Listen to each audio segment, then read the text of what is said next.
Hi everyone, I want to take you back to last year, to Douma, 7th of April. This is the video filmed by the White Helmets in that hospital, in that clinic in Douma on the 7th of April last year, that supposedly they were filming the aftermath, what they say, of a chemical attack. Specifically, although the Americans at the time said it was sarin, it turns out that they said it was chlorine, and that's what the OPCW confirmed, and everybody jumped on board. Now, there were many people in independent media, and some in the mainstream as well, not many though, PC Hitchens was one of them, who immediately thought this is dodgy because it's filmed by the White Helmets, and there were massive questions surrounding this organisation, which has been funded to the tunes of millions from the Foreign and Commonwealth Office and various other countries around the world, including Holland and America. They're meant to be these saintly figures, these White Helmets are, who are going into Syria and basically helping the poor people of Syria who are,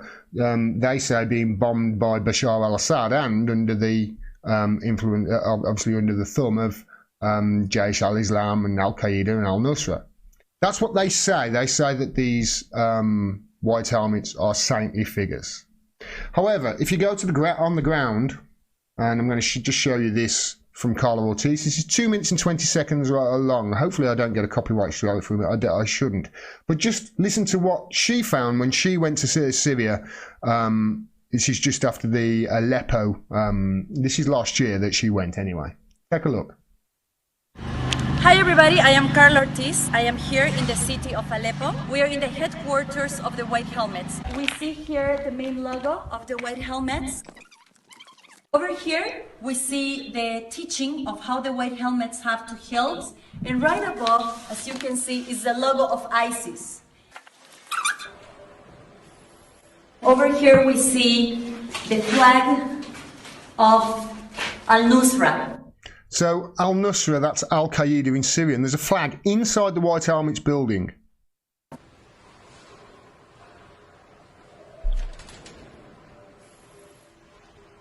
And here is another flag.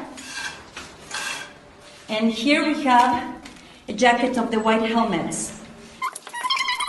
A lot of the neighbors over here have said that they were not taking care of civilians, but only militants that carry weapons and fighters. Take your own conclusions. Al-Qaeda headquarters here, and just like not even 2 meters away, it is the White Helmets headquarters. This school over here that it says ISIS, Islamic State, for Iraq, for Al-Sham, Palestine, Syria, Jordan. You see, everything is walking distance. These are the moderate rebels we in the West have been sponsoring.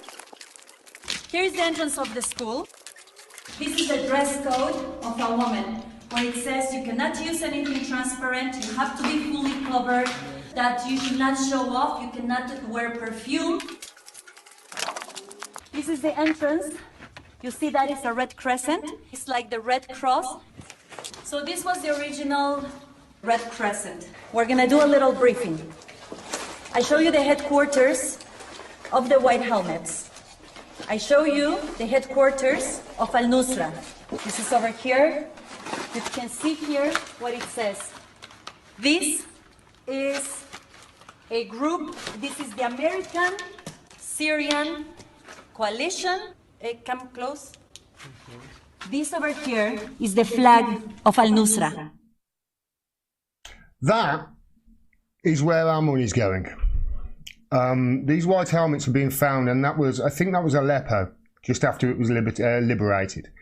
And these White Helmets, we're finding that when places are liberated and you know, reporters are going in, we're finding that the White Helmets, their dens, their bases are right next door to the terrorist headquarters, terrorists which, again, we, along with Americans, are funding and arming and training indirectly through Israel and Saudi Arabia, etc. And then we're funding these White Helmets, and the media over here are telling the people at home, hey, no, these are there to protect the good Syrian people. but they're not, because actually when the reporters ask the people of Syria, they say, we don't know who they are, who are white helmets, who are these saintly people. When they show them the jacket, they go, no, they're with the terrorists. They're with al-Nusra, they're with al-Qaeda, and these are the people that we have been funding. Now, I've been screaming about this for a year. Other people have been screaming about it for longer. And one of the people who has been screaming about it is this legend of a man, Roger Waters, who co-founded Pink Floyd.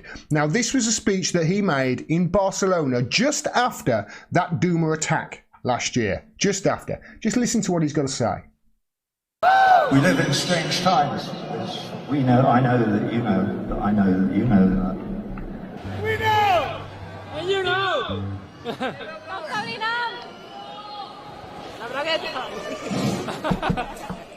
I'm going to tell you this, I don't know why, but for those of you who speak English, you might share it with this bloke if you know it. There was some fellow, he may well be very well-meaning, very lovely chap.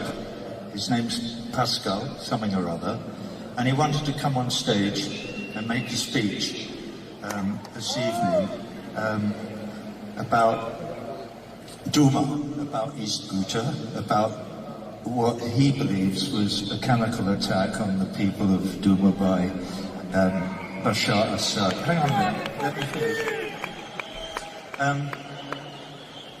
And he is one voice. I personally think he's entirely wrong. I believe the organisation that he purports to represent and who he supports, the White Helmets, are a fake organisation that exists only to create propaganda for the jihadists and terrorists who are working in that part of the world. That's my belief, so we have opposing beliefs. But if we were to listen to Pascal, and if we would listen to the propaganda of the White Helmets and others, we would be encouraged to encourage our governments to go and start dropping bombs on people in Syria. That's exactly what happened, obviously. I'd just like to interject that. This would be in the state of monumental proportions in terms of us as human beings. What we should do is be persuading our governments not to go and drop bombs on people, and certainly not until we have done all the research that is necessary so that we have a clear idea of what is really going on, because we live in a world where propaganda seems to be more important than the reality of what's really going on in places.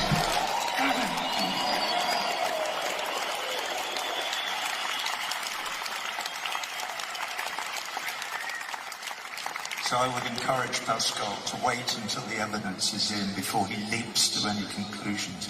And I would also encourage Pascal to join me and all of you in this room. We on stage here, we feel the love that is in this room, here in Barcelona tonight.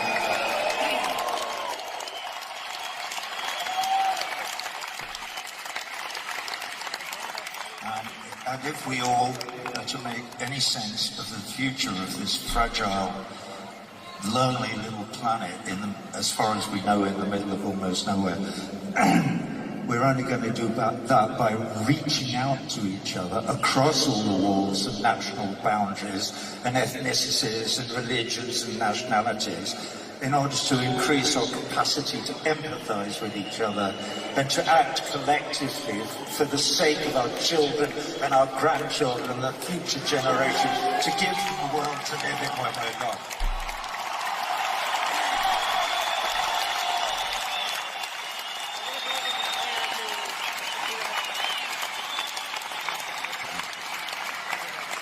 So Pascal, I bet you know ill will. But wake up and smell the fucking roses. I don't know whether Pascal did wake up and smell the roses, but in light of the suppressed OPCW report that has now come to light, as I reported, that was given to the Working Group on Syria Propaganda and Media, or Syria Media and Propaganda rather, I can never remember which way to get that round. It does seem as if this whole thing, is exactly as we thought it was. It does seem as if this whole thing turned out to be a massive false flag, And it turns out that, you know, the worries of Roger Waters may have come through. Now, at the time, this is his Facebook page, you can see. At the time, he was attacked mercilessly for that great speech that he did in Barcelona at that concert. And he said this just the other day. This is from yesterday. In light of the new evidence from an OPCW engineers report leaked to the Working Group on Syria Propaganda and Media, previously suppressed by the OPCW themselves, about the alleged chemical attack in Douma on April the 7th last year, I hope Jonathan Freedland and the Guardian newspaper will have a good grace to print an unreserved apology for their scurrilous ad hominem attack on me in The Guardian on the 20th of April 2018 after I stood up on stage in Barcelona on the 13th and denounced the White Helmet's patently concocted story for what it was, which is the speech that you just heard.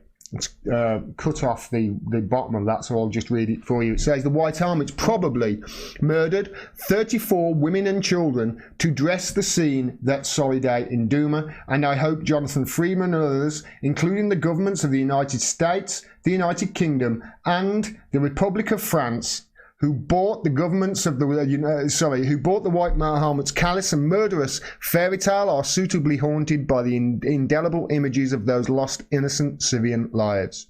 How do they sleep? He says, look, here. How do they sleep, Roger? In light of this now confirmed as genuine suppressed OPCW report, and the doubt that has cast over the official narrative that we have given, let's face it, it's blown the official narrative out the water. And it's shown the OPCW up to be an organisation that really is not as balanced and unbiased as it might seem. There's obviously massive pressure being put on them here. And with regards to the White Helmets, as Roger Waters said right at the end of that, wake the fuck up.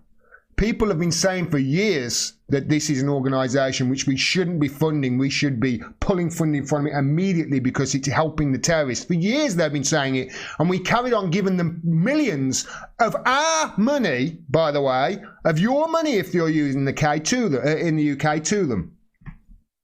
Here's the article that they wrote about, that Roger Waters was talking about. The great divide of our times is not left versus right, but true versus false. This is Jonathan Freedland. This guy, honestly, is a cancer on humanity. He's the worst of the worst. I haven't even touched him yet. I haven't even touched on him, on his bullshit and his propaganda so far on this show. I'm going to now, because read this piece of shit that he wrote about Roger Waters last year. I'm going to skip the top part there. He's talking about Comey's book, and he used it as a segue into talking about people who don't believe truths. And he's going on to attack Roger Waters. Look at what he does. The more egregious example is also the more serious. At a concert in Barcelona, the former Pink Floyd star Roger Waters accused the Syria Civil Defense, or White Helmets. Look at how he lavishes praise on them here.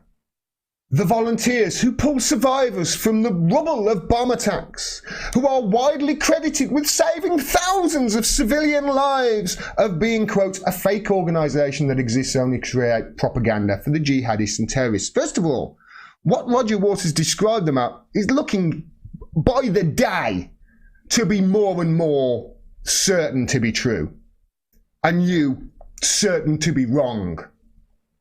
But look at this shit. He lavishes all that praise. What about the fact that they're widely credited with harvesting organs of dead children and selling them on the black market, as Vanessa Beeley has shown us? What about that? You don't talk about that, do you, Jonathan Freedland, you piece of absolute cancer on this planet? That claim, which has been repeatedly debunked, was instantly applauded and spread by the same crowd of pro-Russia voices on the far left and far right who have served so dutifully as Assad's allying cheerleaders.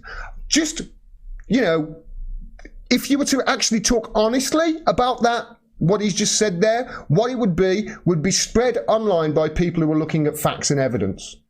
That's essentially what he does. But he's going to call them, you know, Assad's online cheerleaders just to smear them, because that's all they've got.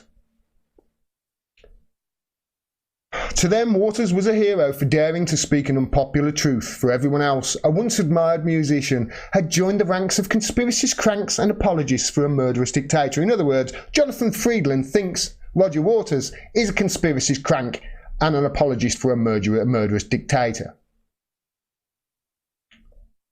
Just read the bottom. The remark by Waters fitted the story the Assad denialists.